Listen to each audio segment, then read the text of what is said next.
everyone. I'm Patty from the Chester County Economic Development Council. Welcome to the GETT 20th Anniversary video series.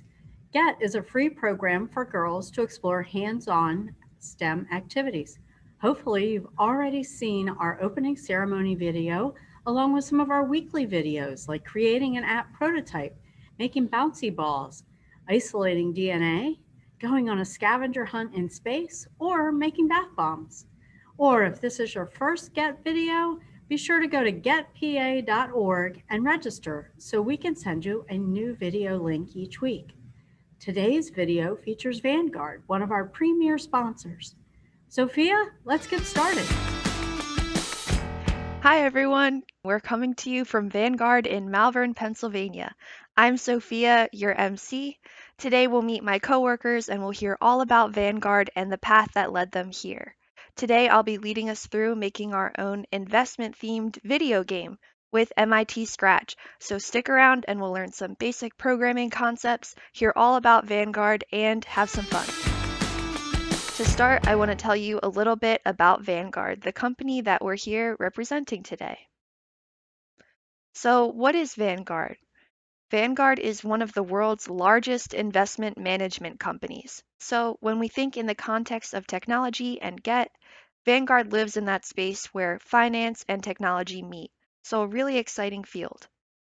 What makes us unique, or one of the things that makes us unique, is our client ownership structure. So what does this mean? It means that Vanguard is owned by its funds, and those funds are owned by the clients. So this really reflects in our core purpose, which I'll read out to you on the left. Our core purpose is to take a stand for all investors, to treat them fairly, and to give them the best chance for investment success. So we really care about the client, the person that we serve. We care a lot about giving people financial independence and helping people achieve their dreams.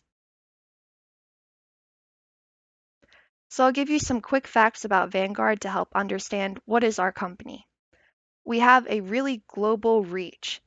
We operate in about 19 locations worldwide with more than 30 million investors in about 170 companies. So if you can imagine, we have a very global reach. We have 17,600 crew members, and our corporate headquarters are in Valley Forge, Pennsylvania. And we have about 6.2 trillion with a T, dollars in global assets under management. So if you can even think $6.2 trillion, our company's very big. We operate and have a lot of global assets under management. So now let's talk about diversity and inclusion at Vanguard. So diversity and inclusion are crucial to everything that we do. This is a huge part of our culture and one of the huge reasons why we're really excited to be here at GETT today. Crew resource groups are communities that help to promote diversity and inclusion at Vanguard and are really diversity and inclusion in action. All of the crew resource groups that we have are on this slide here. We have groups focused on the Hispanic Latinx communities, Asian professionals, the LGBTQ plus community, the Black community, and also women. So WILS is the Women's Initiative for Leadership Success, and that is the group that me and my coworkers are here representing today. So what is WILS? We advocate for gender equality and recognition of female values at all levels of the business. So we really care about promoting women.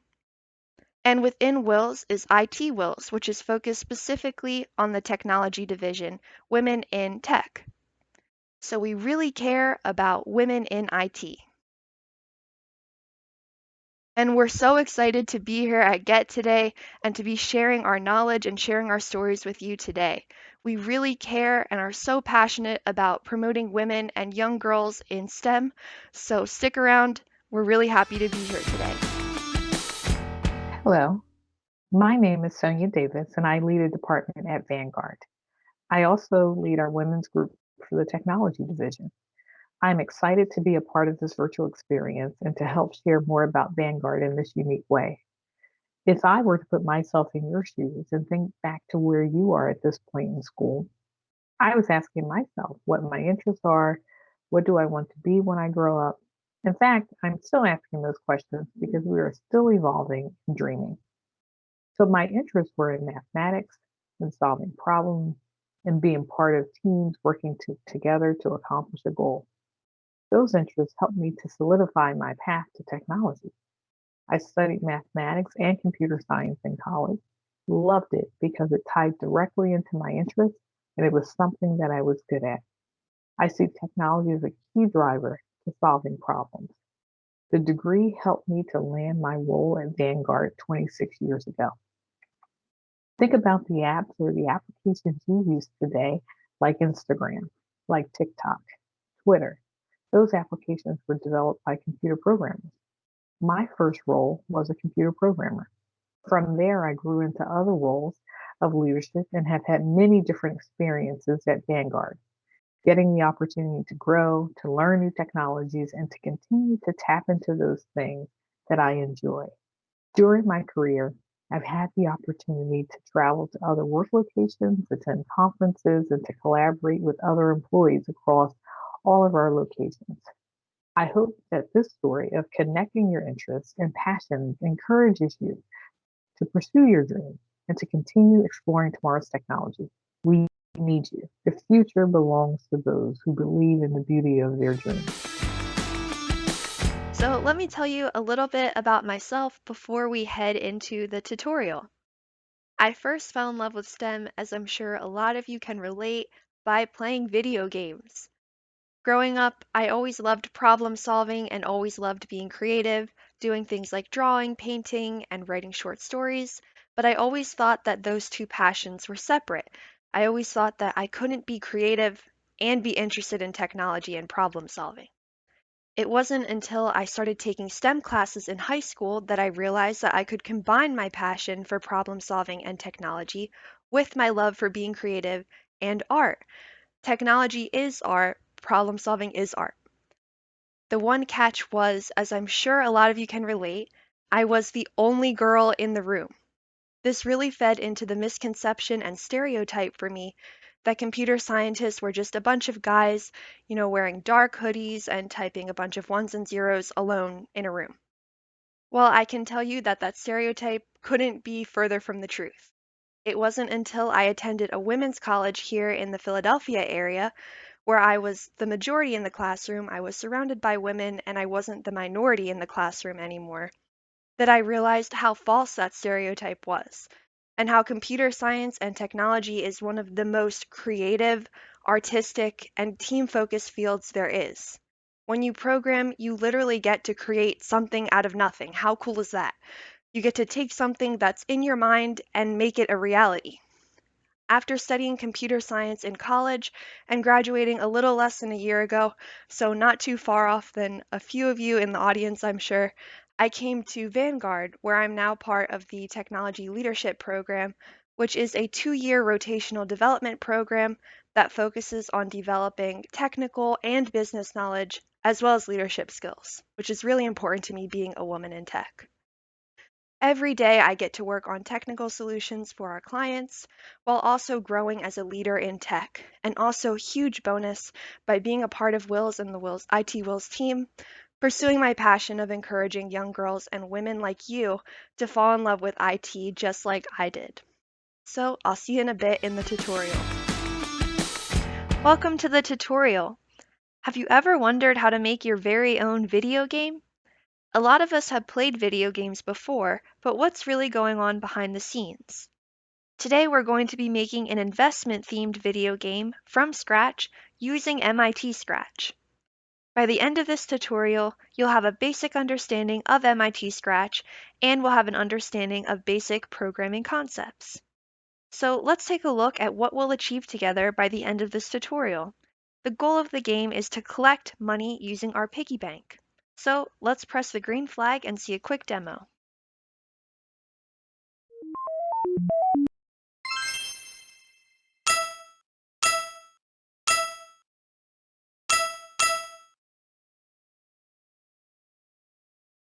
Seems fun, right? So what we'll need to start is the starter code. So we'll achieve our goal in 3 short steps. First, we'll make the piggy bank move to the left and to the right. Second, we'll make the game detect when the piggy bank collects money. And third, in our final step, we'll keep track of our score. So let's jump right in. All right, so let's first get acquainted with Scratch, the tool we'll be using to write our program, or as I like to think of it, the canvas and paintbrush we'll be using to paint our art. I say this because most of programming happens in here, in your brain, before your hands even touch the keyboard. Programming is all about using logic to solve problems, which is independent of any platform, programming language, or tool. If you like music like me, I like to think about programming like music, the universal language, and the tools, like Scratch in our case, as the instruments we use to play the music and share what's in our brains in a way that computers can understand. So with that, let me talk you a bit through what Scratch is. All right, so here's the Scratch homepage, scratch.mit.edu.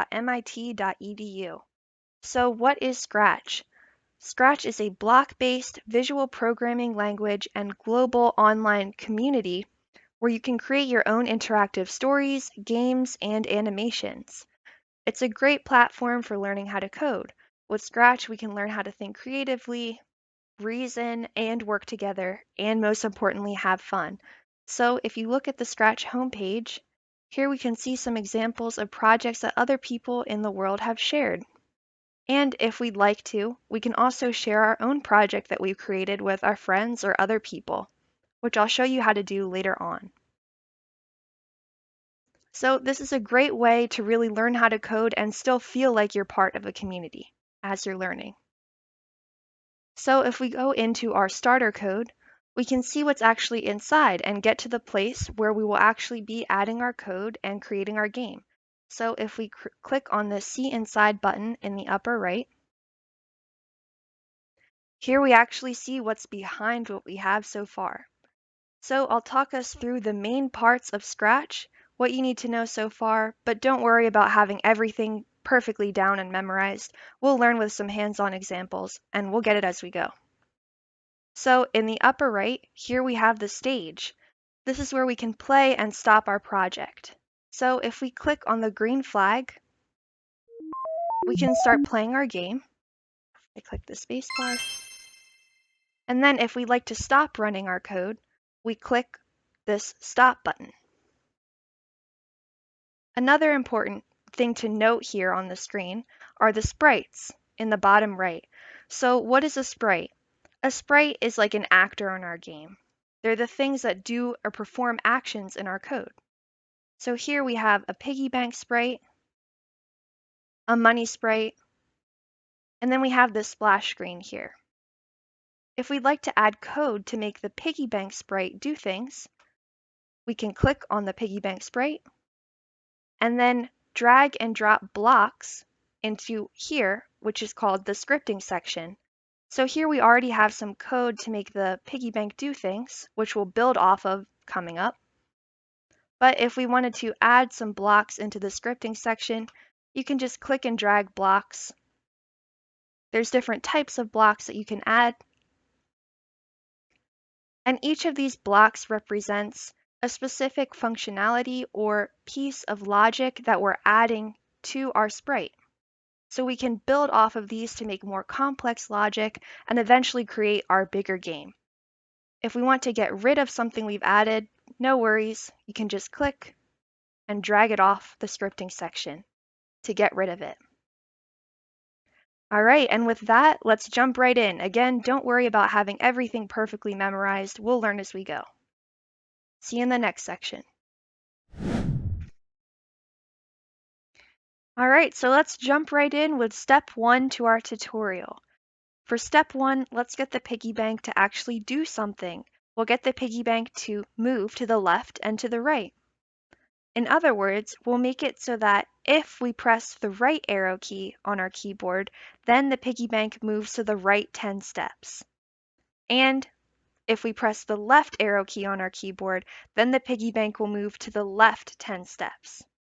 All right, so to do that, I'll go to the Motion tab and find a Move 10 Steps block. Before we do that, actually, let's look at the code that we have in here so far. Right now, we have when the green flag is clicked, go to this location on the screen. So we'll drag our Move 10 Steps block over here. The cool thing about blocks is you can attach them or detach them to any other blocks in the scripting section. So this isn't quite what we wanted so far. Right here, we see when the green flag is clicked, go here, then move 10 steps. But what if we only want to move 10 steps if one of the arrow keys is pressed? So to do that, we'll go to the Control tab and then find an if-then block. So this is what we'll use to conditionally run the move 10 steps block.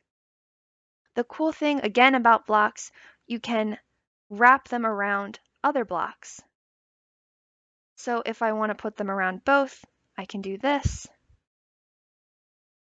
Or just around the move 10 steps block, which is what we want. So here we have if something, then move 10 steps. What's the condition that we want to put in here? So we only want to move 10 steps if the right arrow key is pressed. So to do that, we'll go through to the Sensing tab on the right, and then find this key pressed block. So you might see something different in here other than left arrow. So we can click the downward button and click on right arrow. So now we have our block, key right arrow pressed. And click and drag this and put it into the diamond here. So now we have if the right arrow key is pressed, then move 10 steps. But we want to do this forever. We don't want to do this just once. So to do that, we'll go to the Control tab and grab a forever block. And just like we did with the if-then block, wrap that around the if-then block and the move 10 steps block. So what we have now, when the green flag is clicked, make the piggy bank sprite go to this position, and then forever, if the right arrow key is pressed, then move 10 steps. So let's go ahead and try out what we've done so far. Click the green flag and the space bar, and let's see if the piggy bank moves when we click the right arrow key. And it does. Great job. All right, so let's click the stop button. And let's add the same thing that we did, but this time with the left arrow key. So we'll grab another if-then block, put it inside the forever block, and then go back to the Sensing tab just like we did before. Change this right arrow to left arrow because we want if the left arrow key is pressed, move to the left 10 steps. Click and drag that into the diamond. And then go back to the Motion tab. So something slightly different here than we did before. Click and drag this in here. Since we want to move to the left instead of to the right, we'll change this value to -10. So this stage here is on a coordinate plane.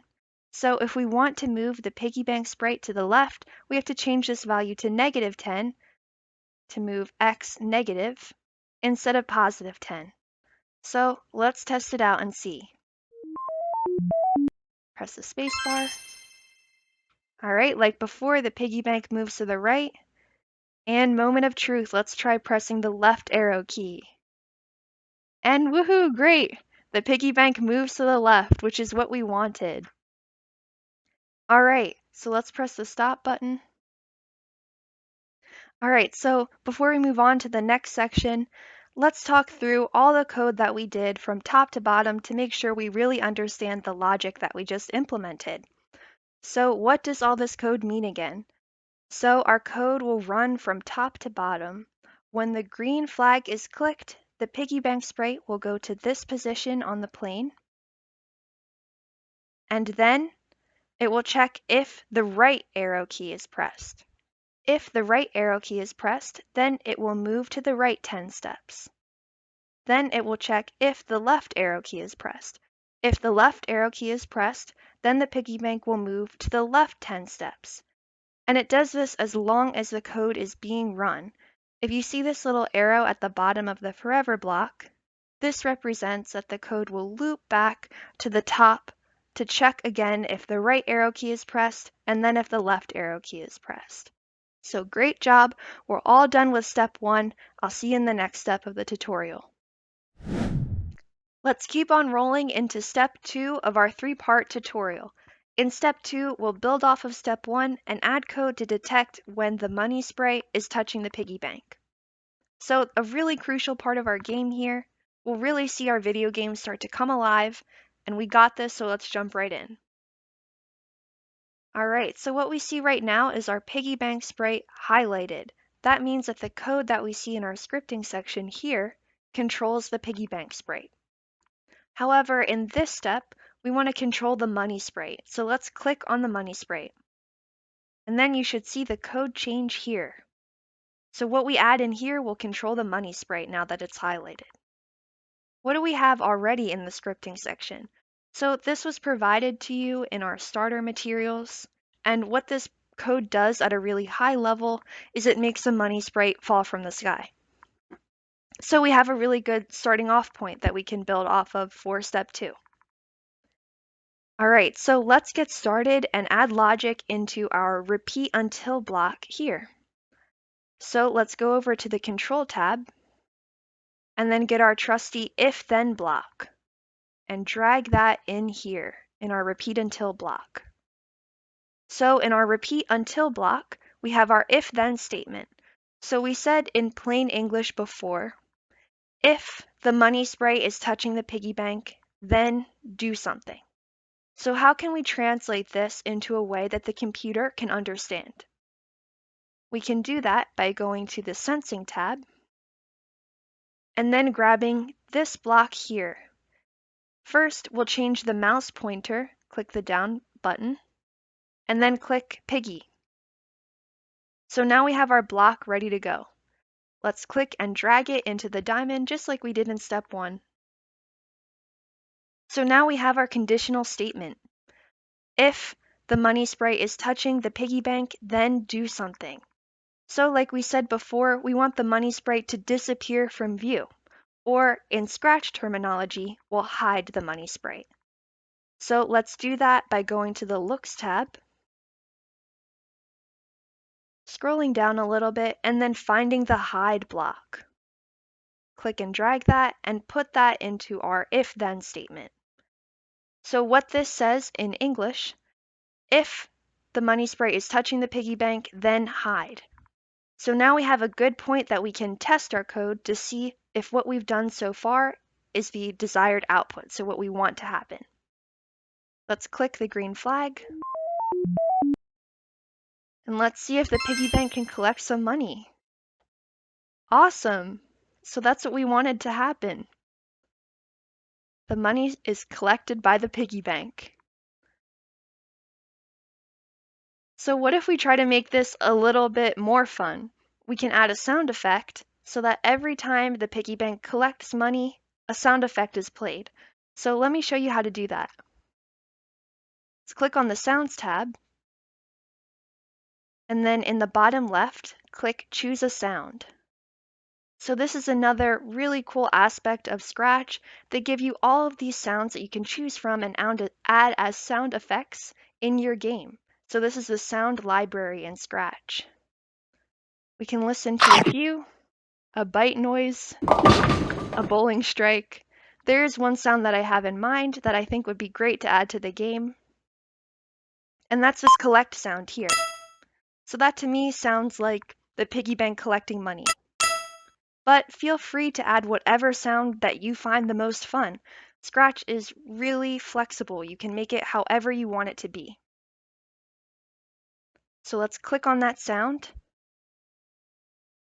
And now we should see that added into our project. So to add this into our actual code, let's click on the Code tab up here. and then click on the Sound tab on the left. And then you should see a block here that says Play Sound Until Done. And then if you don't see Collect already selected, click the drop down and then click Collect. So let's click and drag this block into our code and add that underneath the Hide block. So let's test it out and see what happens.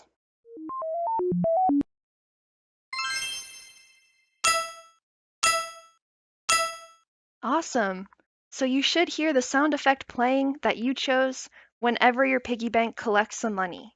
That's one of the awesome things about programming. You can take whatever is in your mind and make it a reality and change the program however you find the most fun. So before we move on, let's talk from top to bottom the code that we implemented to really make sure that we understand what we did. So what we did, if the money sprite is touching the piggy bank, then hide the money sprite from view, and then play the collect sound until done. So great, we're all done with step 2. Let's jump right into step 3. All right, so welcome to the last step in our 3-part tutorial. We're on to step 3.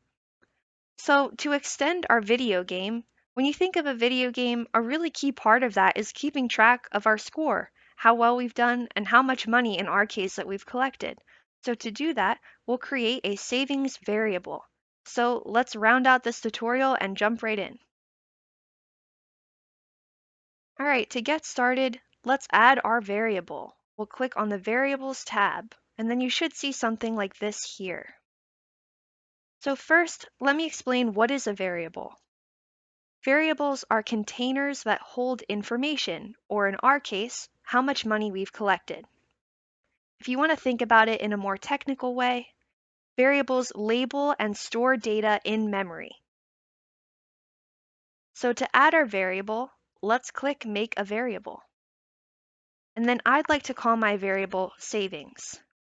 So again, a variable is just a label to keep track of our score. Let's make sure we click For All Sprites, and then let's click OK. And now you should see this savings variable on the left of your screen. So now what we want to do is add 1 to our savings variable every time the money is touching the piggy bank. So let's stop and think for a second. Where do we want to add the code to increment or +1 our savings variable? If you said in here, if touching the piggy bank, you're right. We want to increment the savings variable by 1 every time the piggy bank collects money. So to do that, let's grab this Change Savings by 1 block. If you don't see the savings variable selected, you can click the drop down and click Savings. And if you don't see a number 1 here, we can change this value to anything we want, in our case, 1. So let's click and drag this block over into the If Then block. So let's test it out and see what happens when we play the game.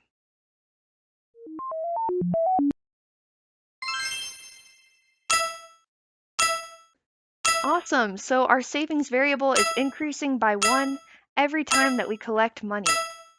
Great. One thing that you might notice though, if we stop the game and play again, our savings is still from 7, so it doesn't start at 0 every time we restart the game. So we're almost done here. Let's add in the logic to reset the savings variable every time that we restart the game and start fresh. So to do that, let's go to our piggy bank sprite. Just like we did before, click the sprite in the bottom right. And then we'll add this block, set savings to 0 whenever we start the game. So in our case, that's when the green flag is clicked. So we'll add this block in here. And let's test it out. So let's press the green flag. And great, we see the savings variable go back to 0 and start fresh every time we start a new game. Great job! We're all done with this tutorial.